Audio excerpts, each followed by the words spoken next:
Hi there, everybody. This is Jenny Clark with Solvability. I got another session today of Freedom Friday. We are so excited with the group we've got on. This group is growing, and we're talking about government contracting, how veteran entrepreneurs can really make a difference through federal contracting and growth. And we're all connected on this call mainly to the DoD community, because when federal contractors hire veterans, they're hiring veterans with clearances. And when that happens, we've got the growth that really helps everybody in the community.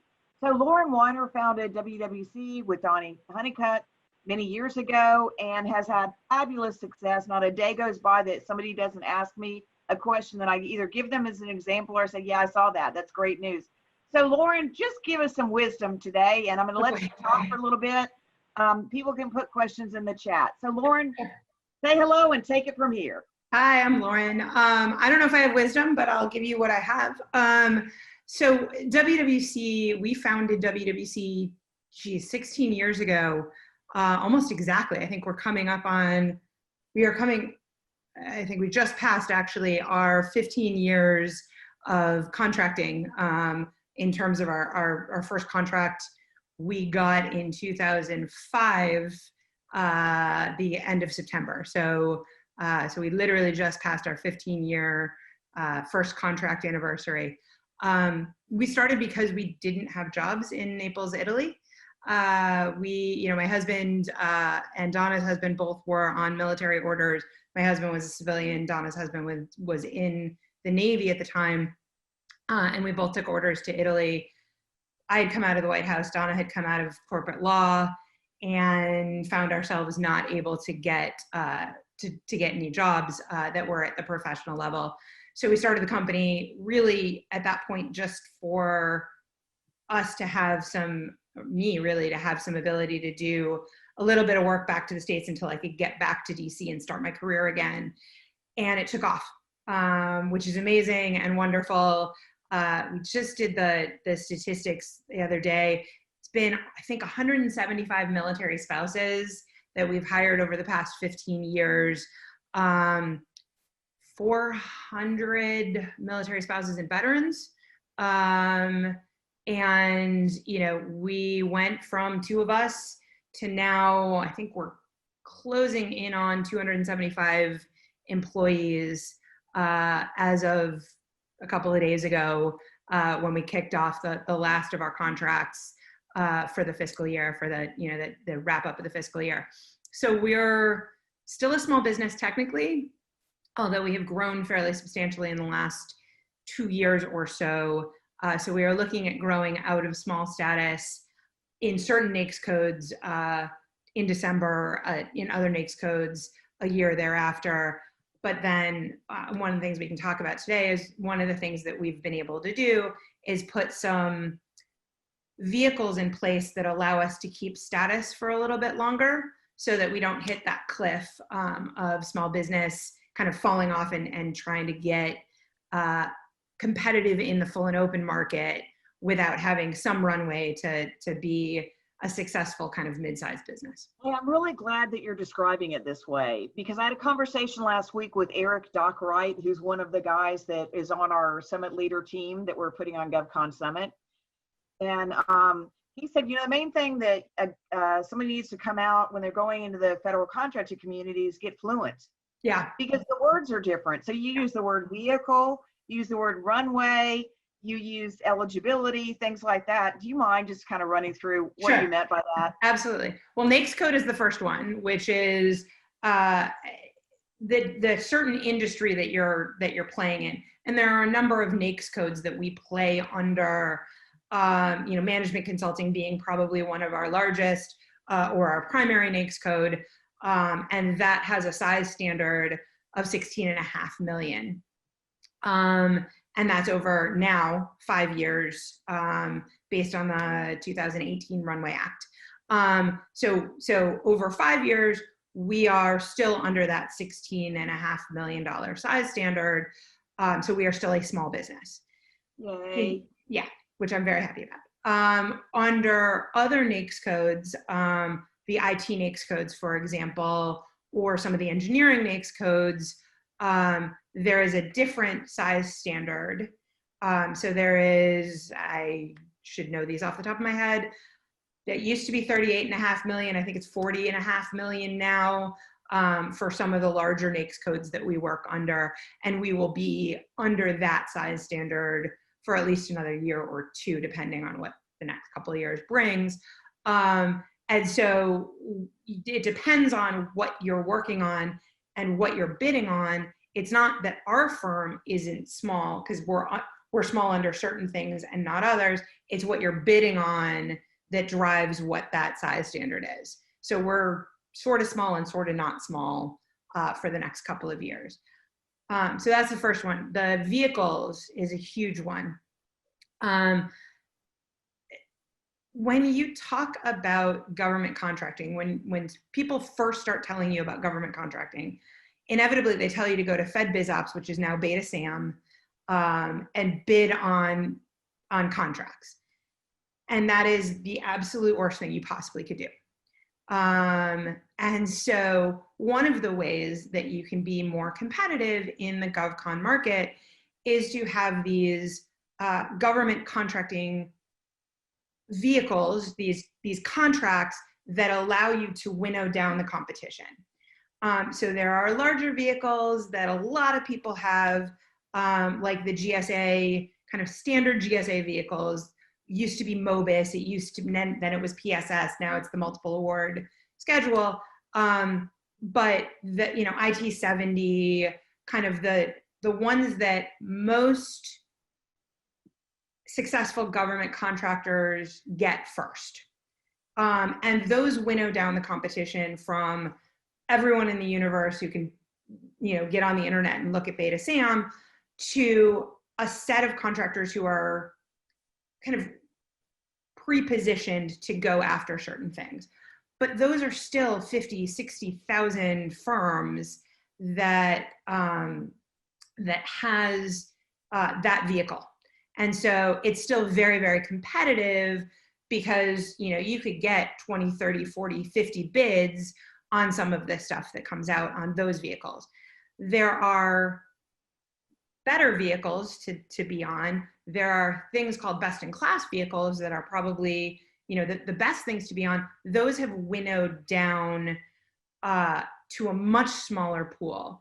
And in fact, some of the vehicles that we have now are down to 30, 40 contracts, or 30, 40 firms, or 200 firms in the case of Oasis, pool one small business, that are much more competitive to get on, but then, and still very competitive in terms of the task orders that come against them.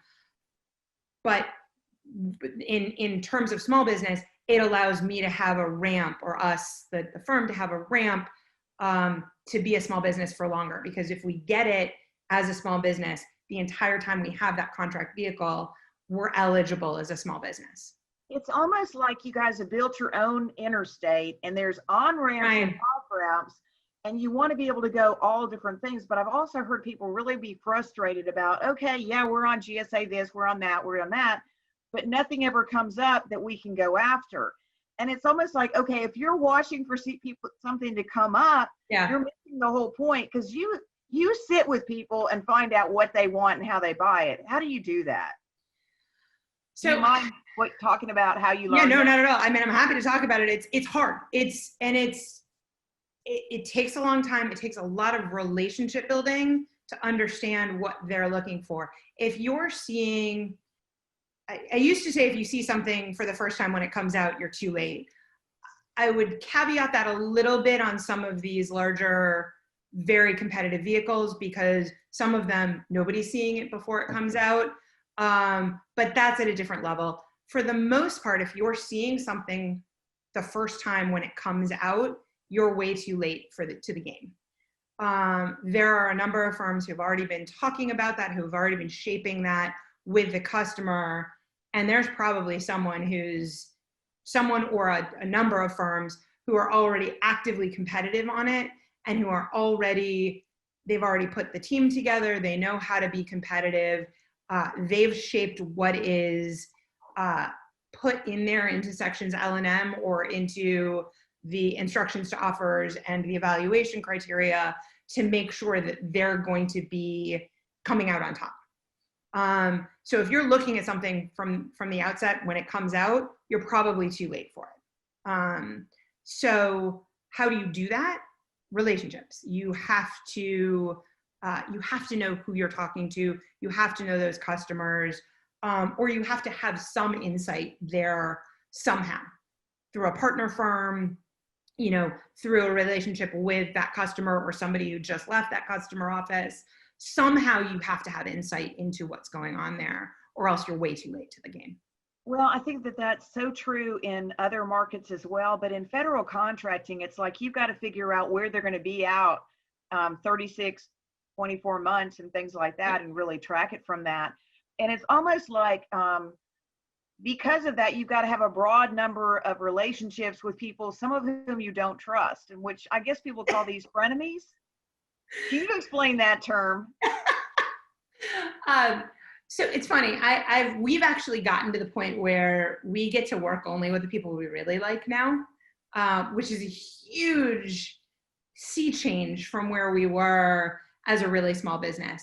And so we have enough really great firms that we work with that we trust, and we're able to kind of walk, and in fact, we have walked away from really good revenue or really good projects because I just don't trust the people that are there. But we joke about, so there are certainly frenemies where you don't trust the company, but you have to play with them because that's how you get into that space. That's difficult, and it's something that we've certainly done. I think everyone in this space has done, and you have to be really careful about it. The other way that we kind of joke around about frenemies are, there are people I really like, and there are people I love doing work with. I also hear the term competimates, right? They're people that I am going to work with closely, recognizing that I am also going to compete against them. And so there are plenty of people here in Tampa and up in DC and elsewhere where I know that they're great teammates, but I also know they're on something else. I mean, we were talking earlier about VOTC because Terry is now working with VOTC. VOTC is a great partner for us on our large contract UTAP. And they've been wonderful to work with. We love working with them, and we'll work with them on a number of other things. But we also know that they are going against us on probably 5 or 6, any given year, we're going up against them on 2, 3, 4, 5, 6 contracts. And so we're conscious of how much we share with them, how much they know about our kind of ways of doing business, so that they can't come back and what we call ghost to our kind of approach to things, or they can't work with our rates and know what our rates are going to be to undercut us or what have you. So there's a push-pull there always in terms of working with firms, because they are also your competitors. Well, I think that kind of goes back to my little game battleship. Yes. Like, you need to know what waters you're in, and you also need to know which of the people in the surrounding waters are part of your team and which ones aren't. And I think there's even times where it probably gets very confusing and a little bit awkward. Yes. And so I would just love it if you'd share a story of what of one of those awkward situations or something like, well, that was a big lesson learned. Oh, that's a good question. You can come back to that in a minute. Well, there's a funny story. It's not a lesson learned, but there was a funny story. We had and Garth is going to kill me for saying this, but I'll say it anyway. We were talking to, there was a group of us, and I had pulled us all together to talk to one of the congressionals. I don't remember if it was Kathy Castor, if it was Gus Bilirakis, or even Charlie Crist. One of the congressionals here had asked us to pull together a group of government contracting folks to talk about what the issues are in the industry. And it was in the middle of the protest that 2 firms, including Lucas, were protesting our award. on Utah. And Garth raised his hand and said, I think the biggest problem is protests. And I looked, and I'm sitting up front because I was the one who had coordinated this, and I just looked at him, I'm like, he's like, yeah, I know. So, you know, it was one of these, all of us agree that protests are problematic, right? Because it slows everything down, it's really frustrating, whatever. But when you're the one who's got the award that didn't come to you and it looks unfair at the time, it's hard to walk away from that. So that's my funny story of the competimates. He was, I really have a problem with protests. You're in the middle of one right now. So well, I thought it was good. that's really one of the things that as a company grows in federal contracting, the stakes get higher. Oh God, yeah. And the infrastructure you have to support that. It's like, well, you know, which law firm are we going to use on that? Well, we're using on this, on this, but the other company, you know, there's a lot of that going on. Yeah. The other thing is, when there's a protest, subcontractors who are on the losing team are also on hold. But Yep. the other thing is there's a delay in the contract start. And I can remember when somebody first explained to me why they do protests. And it's like, Jenny, if a company has a contract that's giving them $10 million a month and they lose it, even if they lose the protest, they've kept 9 months worth of Absolutely. revenue all of that time in place. Yep. And it's almost like, okay, the lawyer said to do it, the finance people said to do it, so we may as well. Right. And you've got to have deep pockets, and for small businesses, it costs a lot of money to make a decision to go after that. Yep. That's really part of the reason why we're doing GovCon Summit, is to educate small business what they're going to encounter at different levels, because you're absolutely right, Lauren. People might have advised you as a small business to go do XYZ. It was totally the wrong advice, because that's not how you play the game. Right. One Right. thing I'm always interested in finding out is how you explain pipeline and how you make choices about that. Because again, when I'm talking to people about targeting, Right. I said, if you're doing a download and it says, here's my NAICS codes, and you download and look at that list, and on that list is Department of Transportation, NASA, and DHS, you're not doing any kind of filtering. No. So one of the things that we talk about when I'm training some of our new BD folks in this is I have kind of a quad chart that we talk about, and it's, you know, on one axis it's the services that we provide, right? So the all the way to the far right is exactly the same services that we have been providing for the last 15 years. Financial management, you know, budget formulation, core capability of what we do, right?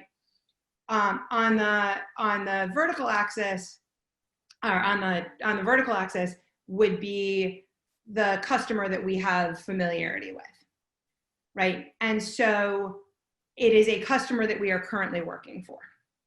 The easiest targeting is a customer that we're currently working for in a core capability, right? So that top right quadrant is the easiest place for us to win work. Customer already knows us. We might not be doing that core capability for that customer, but if there is something where it's a Department of Navy, you know, we've got a bunch of contracts at Navy Region Mid-Atlantic. That customer knows us. They've known us for 6 years, and it is a you know, some work that we're doing in, I don't know, somewhere else, but it is a core capability for us, human capital management. Great. We can do that work and we can show them, because they already know us, they already trust us. So that quadrant is really, really easy. And that's the best targeting that you can do, is customer who already knows you, core capability. I can also do a customer who already knows us and start expanding our core capabilities, because that customer already knows us and trusts us. So I can do that oftentimes by saying, hey, it's a little further to the left. It's not all the way to the right, but it's close enough to a core capability. We've done A, B, and C, and this is D. And so I can kind of come into that further left quadrant for a client that we already know and who already trusts us. I can also do a core capability to a customer who doesn't know us quite as well.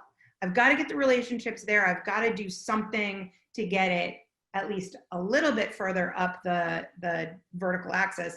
But so it can't be somebody at, Department of Transportation that we've never worked with, unless I'm getting in somehow to talk to them or get them to know who we are. But it's easier to be further up on that and further to the far right upper quadrant. You can get to the other two quadrants pretty easily. That lower left quadrant is where you never want to be, where it's not a core capability, it's not a customer that you know. Well, it really fits this whole battleship model very well when you talk about it that way. I didn't even think about that, yeah. Yeah, and so it's like being very definite about what you go after and sticking to that area, because you're spending a lot of money, a lot of investment, a lot of manpower, a lot of brains, a lot of energy going after this. And sometimes you're not the lead or the prime contractor. Sometimes you're a teammate. Other times you're a prime. And I guess the biggest thing with what you've been able to accomplish at WWC is the ability to prime, which is a giant capability, right? Could you tell us a little bit about the challenge of getting there? Yeah, so we actually, I think we did it a little bit differently than a lot of firms did, although it worked really, really well for us. We brought, even when we first started the company, we brought the work to the prime. So we didn't have a vehicle, we didn't have a way for them to easily get to us, but we had the customer relationship. The customer turned and said, I want you. And so we went to, at that point, the first customer we had actually turned to us and said, go talk to this prime. They've got a vehicle. It's a single award IDIQ that's got ceiling on it. Go talk to this. We'll throw it under there for them. So we brought the work to them, which puts us in the catbird seat, because I can help name the rates. I can negotiate a much better subcontract because I can shop it to them, but I can also go to 4 other primes and they don't have to do much work. So we were able to do that, and we've always, at least the first probably 10, 12 years that we were doing stuff, the only time we ever subcontracted was when we brought the work to the prime contractor. For whatever reason, we didn't have the vehicle, and that's it. And then basically what we did is we turned around and said, you know what, this is stupid. I don't want to be giving I want to take all the, at that time it was OCO funding. So they were taking like 20% profit on us. Why am I letting them take this pass through when I can do this myself? So we went and targeted, okay, how do we get a vehicle that allows this customer who wants us, who doesn't want anything to do with this other firm just happened to be the easy button for them.